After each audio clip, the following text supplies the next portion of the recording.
Good evening, ladies and gentlemen. Again, welcome to our YouTube channel. This is your host, Gachie Skyman, the tallest man in Black Africa. A friend of mine made a very interesting observation about William Samuel Ruto. And the observation left me thinking, and I thought it is necessary to look at it in a critical way.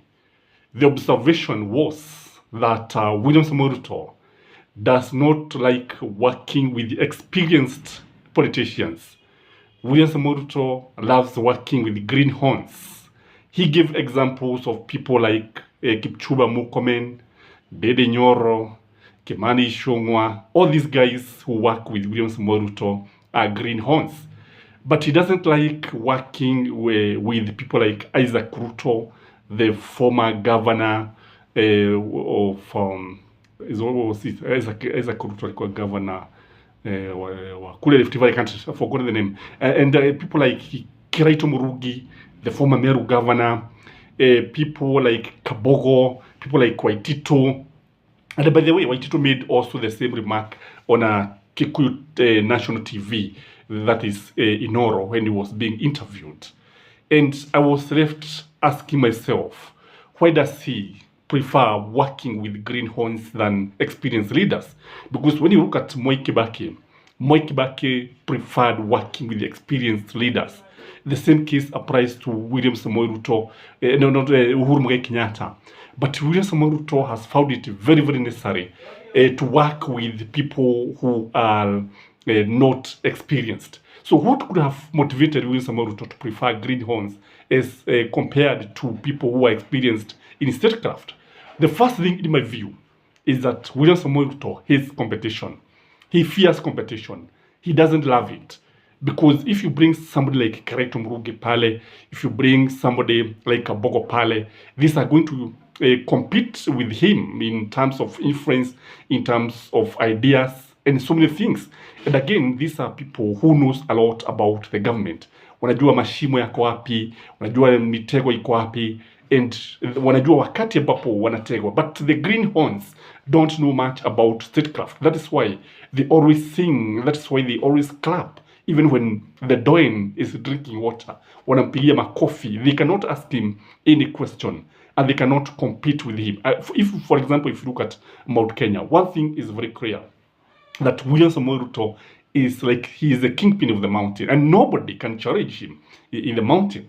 Wamenyamaza wote, hakuna mtu ambaye anaweza kujitokeza. But I strongly believe that if Kaboko was there, o mtu kama baba yao, kama angekuwa pale, kina Kiraito, kama angekuwa pale, kile ambacho tungeweza kuona ni kwamba they can easily challenge him and they could easily become the kingpin of the mountain. That is why William Samoei Ruto, in fact, you always defend people like Kawira Mwagaza. It's because Kawira Mwagaza does not challenge, cannot even challenge William Samoei Ruto, and she cannot be the governor of the Mount Kenya. The second reason, according to me, is that William Samoei Ruto doesn't like people who know so much. For him, he is everywhere. And that is why he micromanage every ministry. That is why he micromanage every parastatal, everything. He knows everything about the ministry, which is good when you look at it. But now, there are some people who knows a lot. Like, for example, if you bring somebody like Matiang'i in your government, Matiang'i is likely to bring a lot of experience because the man is well in experience.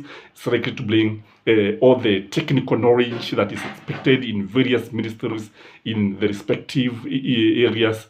And ukitazama vizuri sana utaona kwamba because William Samoei Ruto does not want to have people who know a lot about the government, who knows a lot about the people, who knows a lot about the country, who knows a lot about every ministry.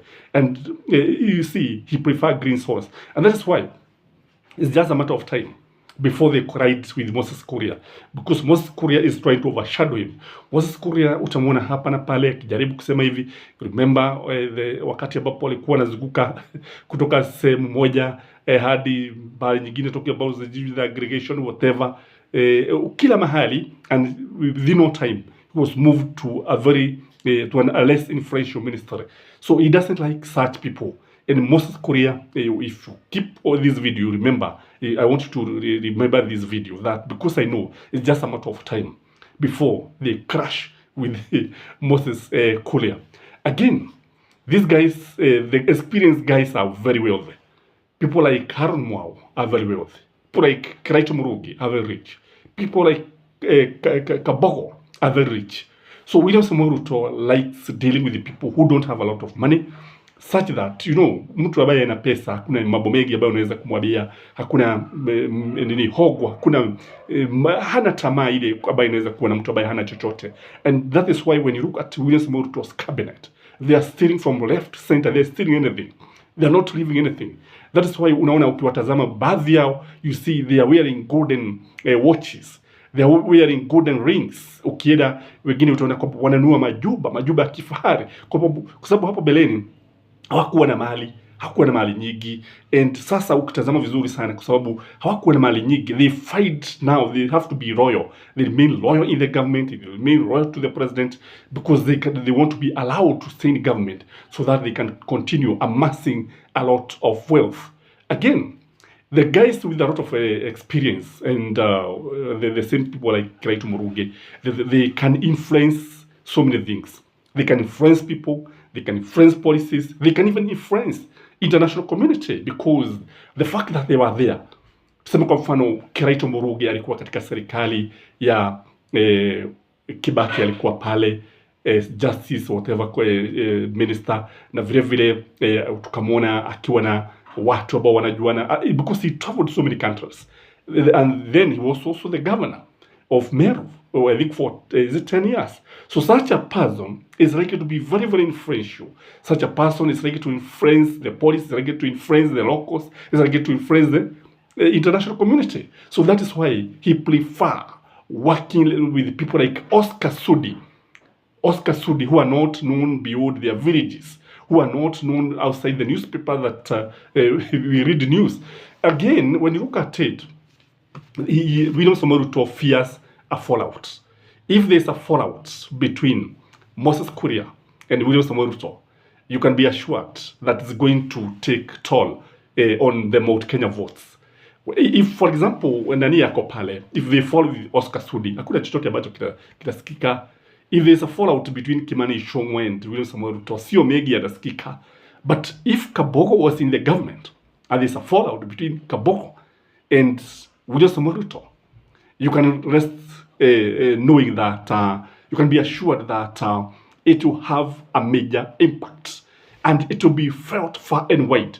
So the consequences of fallout between somebody who is very influential, somebody who carries a lot of weight, somebody who is respected in the community, somebody with a lot of experience, is likely to have a major impact as far as the administration is concerned. Lakini sasa ukiangalia, ikiwa kwa mfano watakosana na watu wengine, fikiri watu wengine if they differ with William Samoei Ruto, people will not even notice. They will not even notice. And life will continue as usual. So people always look at the outcome. So William Samoei Ruto will continue working with the greenhorns. And that's why when you look at his cabinet, all of them greenhorns. When you look at them, all of them ni watu wa yes.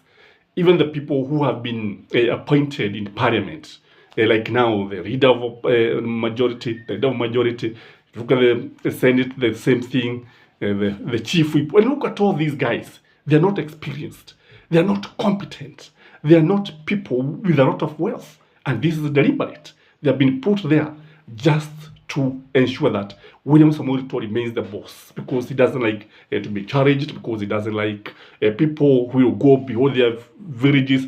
And then, you know, these guys will take a lot of time to get influential in their community. They will take a lot of time before they are known outside their community. So that is my take, ladies and gentlemen. I don't know what you think about this issue. Maybe you can comment in the comment section. Let us know where you're watching this video from, and have a lovely evening. Bye-bye.